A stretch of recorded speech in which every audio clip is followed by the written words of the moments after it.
कटक सदर अंतर्गत सोमपुर पंचायत स्थित तेलदिया छकठारे अवस्थित श्रीराम मंदिर परिसर में 9 दिन व्यापी अनुष्ठित होगाकु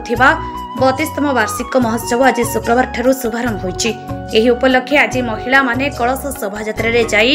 महानदीर किशन नगर सन्निघाटरू जल आनी बस्तापड़ा देई अरिलो शिव मंदिर दर्शन करी यज्ञ मंडप रे स्थापना करथिले। प्रत्येक दिन श्रीराम चरित्र मानस नरवाहन पारायण और ज्ञान प्रवचन सहित भजन जनाण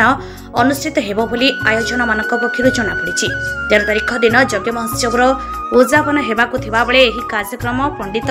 प्रभात रंजन प्राणीग्राही पौरोहित्य गिरीश चंद्र सेठी तत्वावधान कार्यक्रम परिचालन विमल पंडा प्रमोद साहू प्रशांत सेठी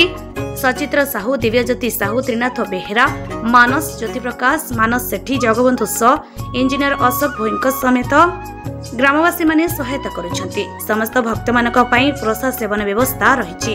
कटक सदररू अफसर अलिंक रिपोर्ट तोफान एंटरटेनमेंट न्यूज।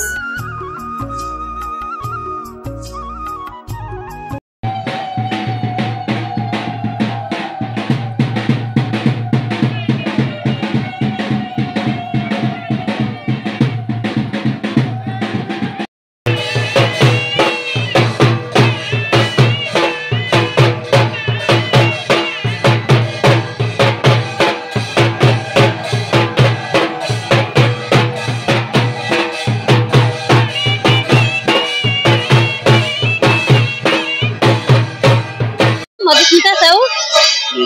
अरिलो ग्राम कहूँ हनुमान कलश यात्रा होता आम जाइलु किशन नगर महानदी पानी उठे अरिलो महादेव मंदिर में ठाकुर दर्शन कर आसिलु तेलदिया छक को आसिलु 8 130 20 खंडे 108 होते अधिका आज्ञा 9 दिन आज्ञा जोग करी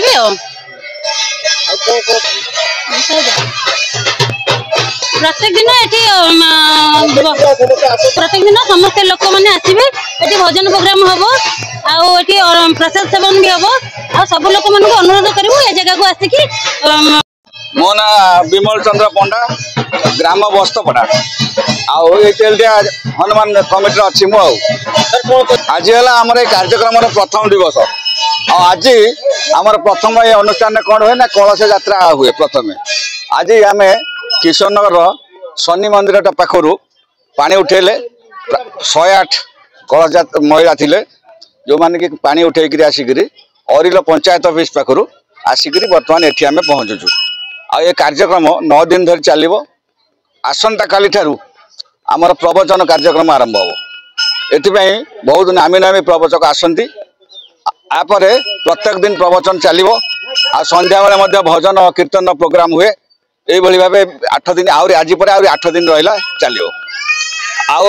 प्रोग्राम जो हूँ आज आमर ये कलश यात्रा प्रथम थर पर आरंभ हो आगुरी हुए एत लोक हमें ना किंतु एथरक आम बढ़ेचु आगामी दिन में आशा रखीचु ये प्रोग्राम आहरी सुंदर करूँ एवं भविष्य में आमर तो जो विधायक अच्छा सहित कथबार्ता होती आ लोकप्रिय विधायक निश्चित भाव ये मंदिर उन्नतीकरण व्यवस्था करेंगे मत भी प्रतिश्रुति देते। आगामी दिन में मंदिर प्रतिष्ठा हम आमर जो भाई माने बड़ भाई अच्छा पर भाई हेले कि आम गिरीश भाई हेले एम जो स्वप्न अच्छी ये गोटे मंदिर करवा से निश्चित मु निश्चित ये प्रतिश्रुति दूसरी मु आप्राण उद्यम करी विधायक अनुरोध बारंबार करी ये मंदिर किभली भाव प्रतिष्ठा हम एवं आमर ये जो कार्यक्रम आहरी भल हे आ लोक मैंने एठी केवल जे तेलदिया नुह आखपाख 10-15 गाँव लोक एठिक आसती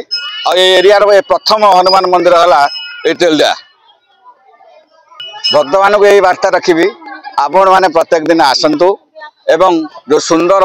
प्रवचन कार्यक्रम आमर आरंभ हम आसंता काली ठारू आपण मैंने शुणु एवं प्रत्येक दिन प्रसाद व्यवस्था कराई जेते जन आसवे समस्ते प्रसाद सेवन करेंगे एवं मु अनुरोध करी आपण मैंने आसतु प्रवचन शुणु एवं प्रसाद सेवन करी जातु। मो प्रमोद कुमार साहू अरिलो ग्राम निवासी थाना किशन नगर कटक। आज कार्यक्रम आज आम घट स्थापना आज हूँ श्रीराम दीर्घ 9 दिन धरी पालित हम अल्पे बहुत ग्रामवासी मान सहयोग कार्य आम चलो मंदिर जो अवहेलित पड़ी आम भावु कौन सरकारी साहय मिले मंदिर उन्नतीकरण कर भाई जहाँ सरकार इच्छा आम से आशा रही।